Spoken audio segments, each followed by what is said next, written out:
Assalamualaikum warahmatullahi wabarakatuh. Saudaraku yang dirahmati Allah, pernahkah kita bertanya, kenapa makam Rasulullah dijaga dengan begitu ketat? Mengapa hingga hari ini tidak sembarang orang bisa mendekat? Dan apa yang sebenarnya terjadi di balik tembok hijau di Masjid Nabawi itu? Dalam video ini, kita akan menyelami kisah yang sangat jarang dibahas. Rahasia penjagaan makam Nabi Muhammad, sejarah ruang suci tempat beliau dimakamkan, dan beberapa upaya keji yang pernah terjadi termasuk pencurian jasad Rasulullah oleh tangan-tangan durhaka. Sebelum kita lanjut, dukung channel ini dengan menekan tombol like, tulis shalawat terbaikmu di komentar, dan subscribe agar kita terus terhubung dalam cinta dan rindu kepada Rasulullah. Jangan lupa share video ini ke saudara dan temanmu, karena siapa tahu dengan ini kita bisa mengenal Nabi lebih dalam. Mari kita mulai menelusuri salah satu bagian paling sakral dalam sejarah Islam, makam manusia paling mulia di muka bumi. Makam Rasulullah bukan terletak di pemakaman biasa seperti baki, melainkan di tempat yang sangat spesial, di dalam kamar Aisyah, istri tercintanya. Ketika Rasulullah wafat, Abu Bakar dan para sahabat sepakat memakamkan beliau di tempat beliau meninggal. Sebagaimana sabdanya sendiri, kamar itu sempit, lantainya tanah, langit-langitnya rendah, dan hanya cukup untuk satu tubuh manusia. Tapi dari ruang sederhana itulah cahaya Islam memancar ke seluruh dunia. Di sanalah tubuh suci Rasulullah disemayamkan, disertai tangis dan cinta yang tak terhingga. Makam itu akhirnya menjadi tempat pemakaman tiga manusia terbaik umat ini, Rasulullah, Abu Bakar As-Siddiq, dan Umar bin Khattab. Mereka dimakamkan bersebelahan dalam satu garis, dengan Abu Bakar di sisi kanan Rasulullah dan Umar di samping Abu Bakar. Maka tak heran, tempat itu menjadi titik paling dijaga di dunia Islam, bukan karena kebesaran dunia, tapi karena disitulah berbaring sosok yang paling dicintai oleh Allah. Penjagaan terhadap makam Rasulullah bukan dimulai hari ini. Sejak awal Islam menyebar ke berbagai penjuru dunia, perhatian terhadap makam beliau semakin besar. Umat Islam dari seluruh dunia berlomba datang ke Madinah untuk bersyalawat dan berdoa di dekat makam Nabi mereka. Namun, semakin banyak orang yang datang, maka semakin besar pula potensi penyalahgunaan dan pelecehan terhadap tempat suci tersebut. Itulah sebabnya penjagaan diperketat dan wilayah di sekitar kamar Aisyah mulai dibatasi dengan tembok dan pagar-pagar tinggi. Penjagaan itu bukan bentuk pengultusan, melainkan bentuk penghormatan. Rasulullah adalah utusan terakhir Allah, dan kuburannya adalah tempat yang penuh kemuliaan. Menjaganya sama seperti menjaga kemuliaan agama ini. Kini, bahkan pengunjung Raudah pun tidak bisa langsung melihat makam dengan jelas. Mereka hanya bisa berdoa dari balik pagar, sembari menangis dan mengucap salam dengan hati yang penuh rindu. Raudah Taman Surga yang terletak di antara mimbar dan kamar Rasulullah adalah tempat paling dicari oleh para peziarah. Sedikit yang menangis terseduh-seduh di sana, bukan karena kemewahan, tapi karena getaran ruhani yang tidak bisa dijelaskan dengan kata-kata. Banyak orang menyampaikan salam kepada Rasulullah, bahkan ada yang membaca Al-Quran atau menulis surat. Rindu mereka lalu menyimpannya di saku, berharap Rasulullah tahu isi hati mereka. Raudah menjadi saksi bisu tangisan, permohonan, dan kerinduan mendalam umat ini kepada nabinya. Namun dari balik pagar hijau itulah terletak sebuah tempat yang tidak pernah tidur. Ada penjaga yang selalu siaga, ada kamera, pagar besi, dan sistem keamanan tingkat tinggi. Semua demi satu hal, menjaga kemuliaan Rasulullah, karena kita semua tahu bahwa tubuh beliau meski telah wafat, tetaplah tidak boleh disentuh sembarangan oleh tangan siapapun. Inilah salah satu kisah paling menyedihkan dalam sejarah Islam. Pada abad ke-7 Hijriah, dua orang dari Eropa menyamar sebagai Muslim dan berupaya menggali jasad Rasulullah dari Mekomnia. Mereka tinggal di Madinah selama bertahun-tahun, berpura-pura menjadi mualaf.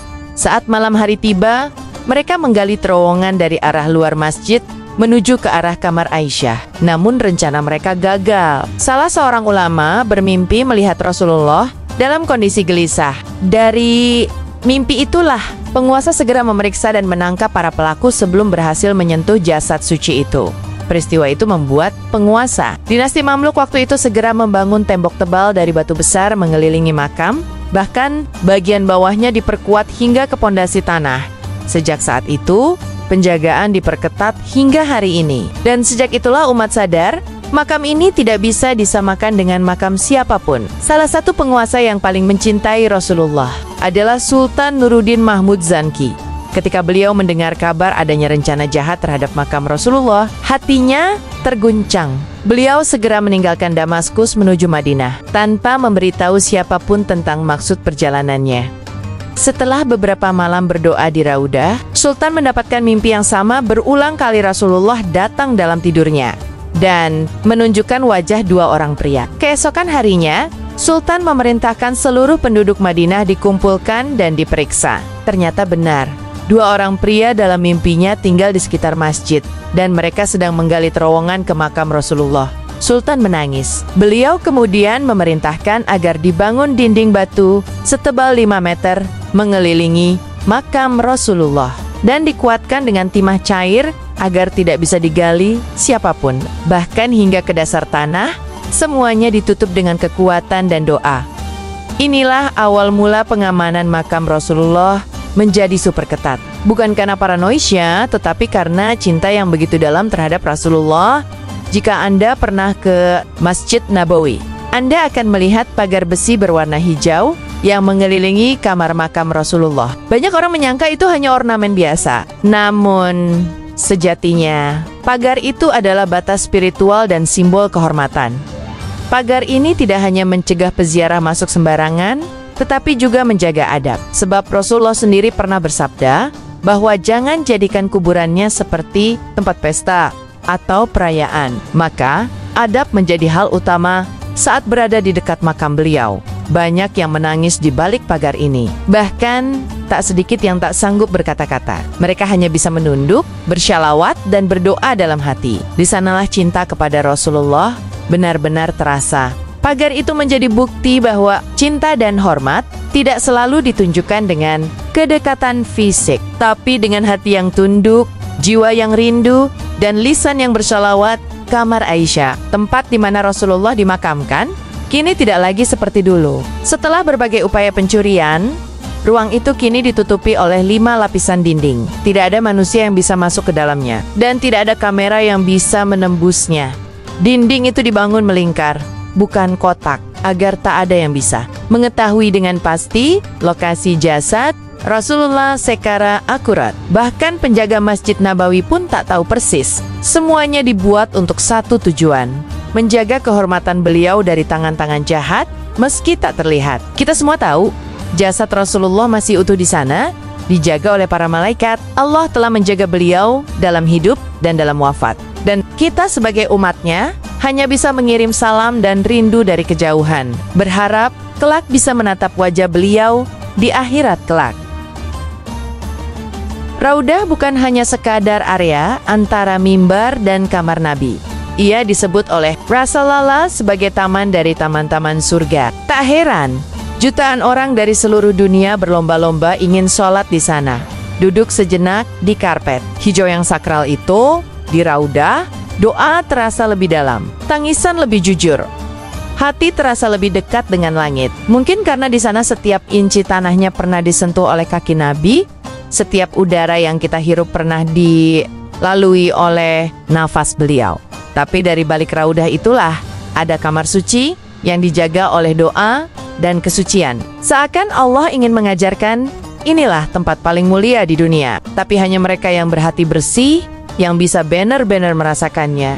Itulah kenapa tempat ini tidak pernah sepi. Siang dan malam, selalu ada yang mengucapkan syalawat. Selalu ada air mata yang jatuh karena rindu pada Nabi yang tak pernah kita temui. Banyak ulama besar menangis tersedu-sedu saat berada di makam Rasulullah. Imam Malik bin Anas, misalnya, selalu menunduk saat berbicara tentang Nabi ketika beliau mengajar di Masjid Nabawi. Jika terdengar azan, ia menangis karena merasa sedang dipanggil menuju kehadiran Nabi.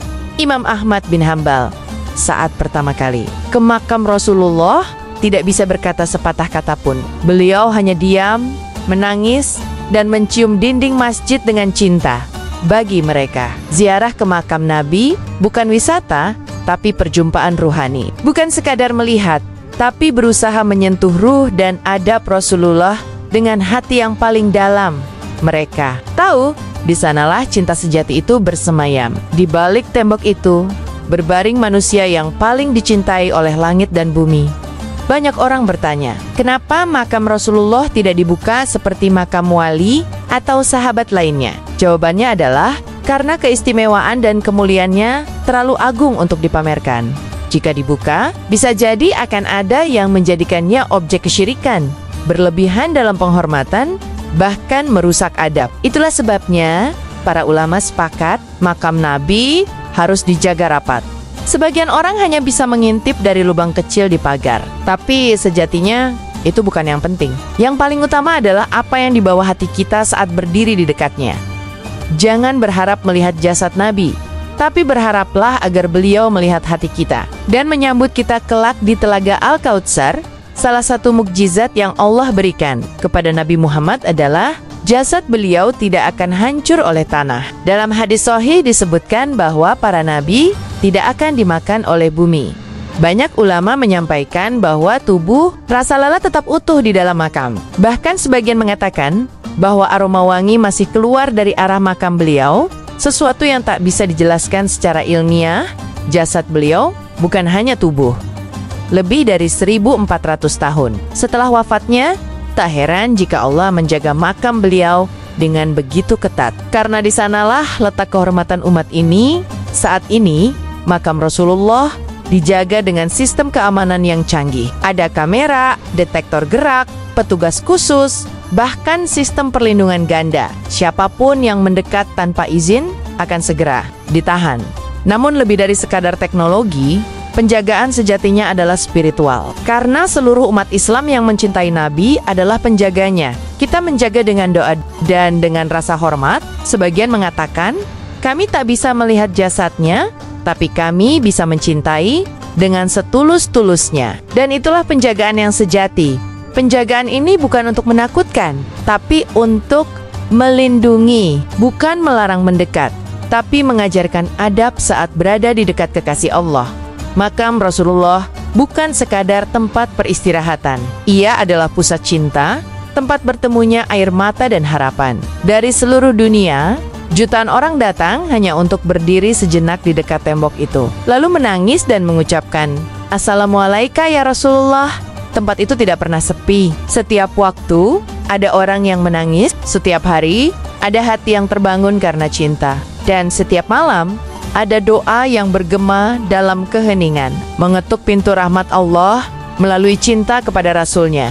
Jika kita tak bisa ke sana hari ini, maka cukuplah dengan salawat yang tulus. Karena setiap kali kita bersalawat, Allah akan menyampaikannya kepada beliau. Dan mungkin saat kita rindu, Rasulullah juga rindu pada kita, sahabatku. Jika video ini membuatmu menangis atau merinding, jangan biarkan cinta ini hanya lewat di hati. Tunjukkan cintamu dengan menekan tombol like. Tulis salawat terbaikmu di kolom komentar. Dan subscribe agar kita selalu terhubung dalam dakwah cinta Rasulullah.